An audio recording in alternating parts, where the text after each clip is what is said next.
Saudara-saudari yang terkasih, kita jumpa lagi dalam Pelita Hati hari ini, Sabtu tanggal 30 Mei 2020, hari biasa dalam Pekan Paskah yang ke-7.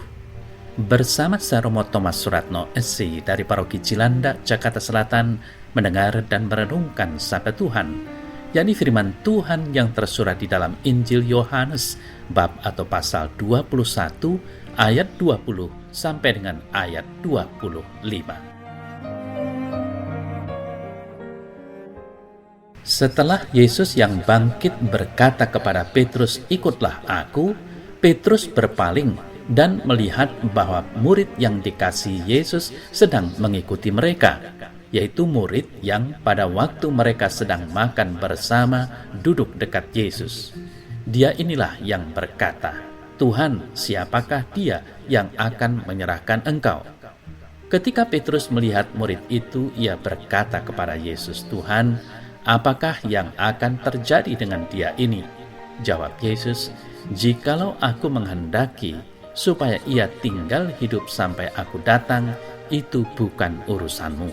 Tetapi engkau ikutlah aku." Maka tersebarlah kabar di antara saudara-saudara itu bahwa murid itu tidak akan mati. Tetapi Yesus tidak mengatakan kepada Petrus bahwa murid itu tidak akan mati, melainkan jikalau aku menghendaki supaya ia tinggal hidup sampai aku datang, itu bukan urusanmu. Dialah murid yang memberi kesaksian tentang semuanya ini dan yang telah menuliskannya, dan kita tahu bahwa kesaksiannya itu benar. Masih banyak hal-hal lain lagi yang diperbuat oleh Yesus, tetapi jikalau semuanya itu harus dituliskan satu persatu, maka agaknya dunia ini tidak dapat memuat semua kitab yang harus ditulis itu.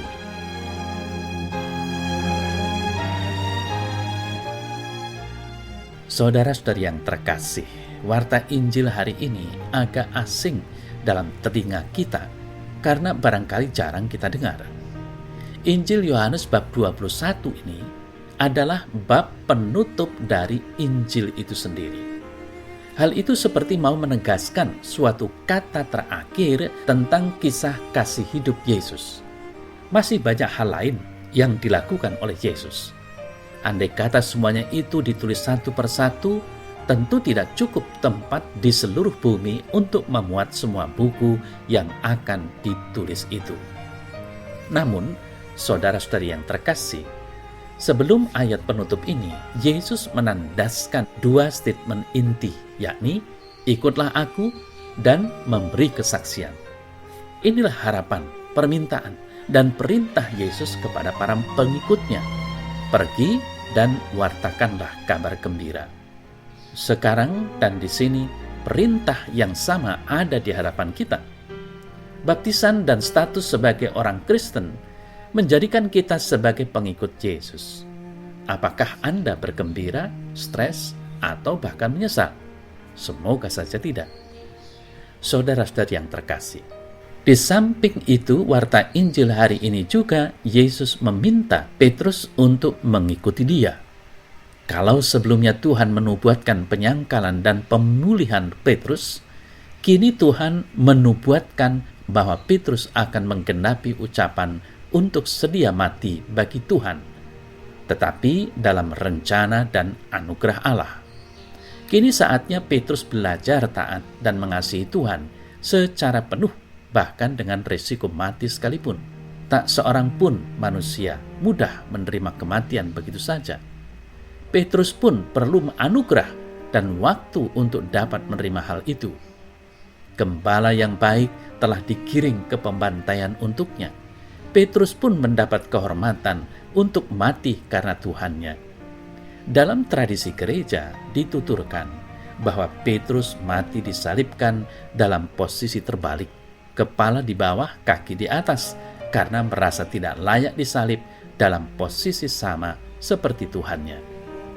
Saudara-saudari yang terkasih, murid yang dikasihi Yesus tidak lain adalah Yohanes sendiri.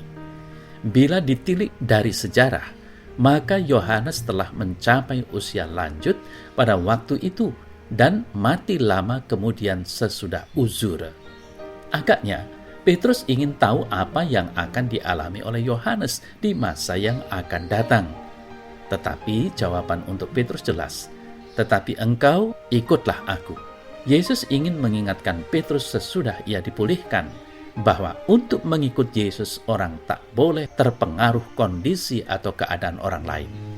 Mungkin ada yang mengalami kehidupan mudah, sementara yang lain harus menderita. Mengikut Yesus haruslah dengan sebulat hati, apapun risikonya. Orang juga harus setia pada tugas apapun yang Tuhan percayakan. Petrus dipercaya sebagai gembala domba, sementara Yohanes menjadi saksi akan karya Yesus. Saudara-saudari yang terkasih, renungkanlah bahwa kemuliaan kita bukan terletak pada kemudahan dalam ukuran manusiawi. Entah menderita sampai mati atau hidup ambil bagian dalam derita, kita dipanggil untuk menjalaninya dengan suka dan setia. Maka marilah kita berkomitmen dengan status kita sebagai pengikut Yesus dan mewartakan kabar gembira lewat cara hidup dan kesaksian kita. Kita bisa mewujudkannya lewat hidup dan menghayati peran yang kita sandang saat ini. Entah itu sebagai suami yang baik, istri yang bertanggung jawab, dan anak yang hormat kepada orang tua. Yang penting, marilah kita berkomitmen untuk menjalani perutusan Tuhan, mewartakan kabar gembira keselamatan dari Allah. Ya Tuhan Allah, curahkanlah rahmat-Mu selalu atas diriku, supaya aku dimampukan oleh-Mu sendiri untuk terdorong melaksanakan perutusan di dalam dunia ini, mewartakan kabar sukacita keselamatan kepada setiap orang yang kujumpai. Amin.